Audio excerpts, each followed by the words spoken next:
Hello दोस्तों, नमस्ते, प्रणाम। मैं संजीवनी साध आप सभी का स्वागत करती हूँ अपने यूट्यूब चैनल पर। और आज हम लेके आए हैं एक भक्ति गीत। आप लोगों को भक्ति गीत सुनाएंगे, कैसा लगेगा कमेंट में ज़रूर बताना। दरअसल बात क्या है, भक्ति किसी को पसंद नहीं आती, लेकिन हम लोग पहले भक्ति ही गाते हैं।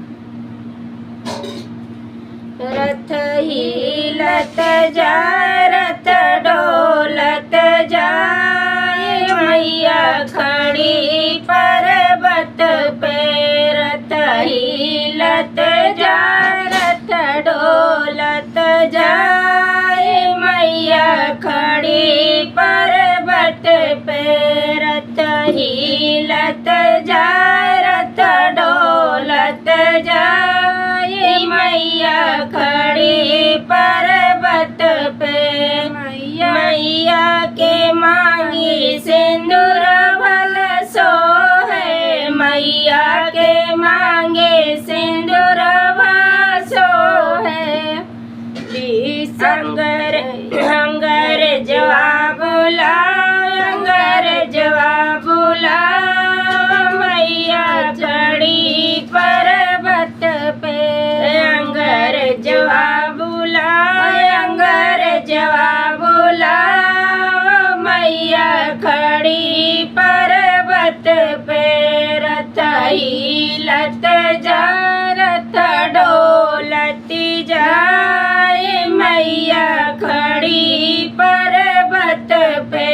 रथ हिलत जाए, रथ डोलत जाए, मैया खड़ी पर्वत पे। मैया के माथे बिंदिया भल सोहे, मैया के माथे बिंदिया भल सोहे। बेसतिया बोलाओ, बेसतिया बोलाओ, मैया खड़ी पर्वत पे।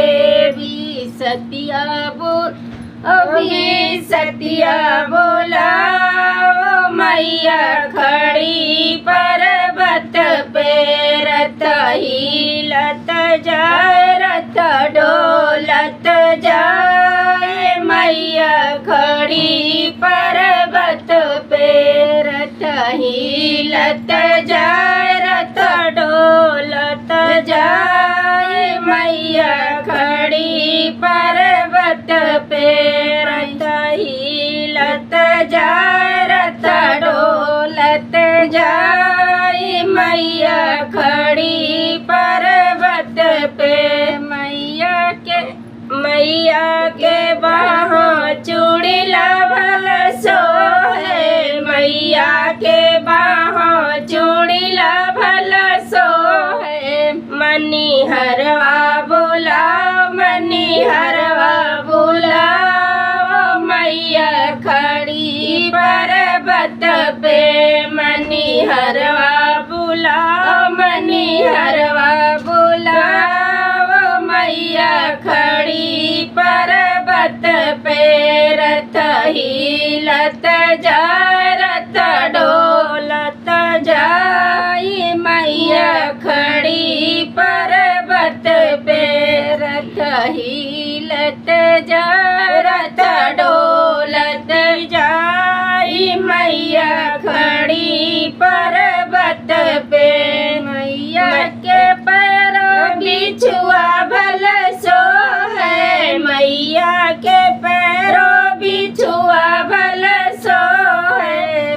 सोनरवा बोला, सोनरवा बोला, मैया चढ़ी पर्वत पे। सोनरवा बोला, सोनरवा बोला, मैया खड़ी पर्वत पे। रथ हिलत जाए, रथ डोलत जाए, मैया खड़ी पर्वत पे।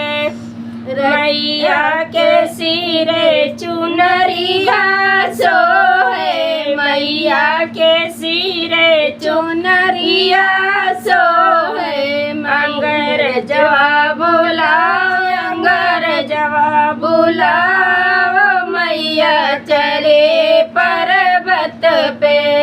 रथ हिलत जाए रथ डोलत जाए मैया चढ़ी पर्वत पे रथ हिलत जाए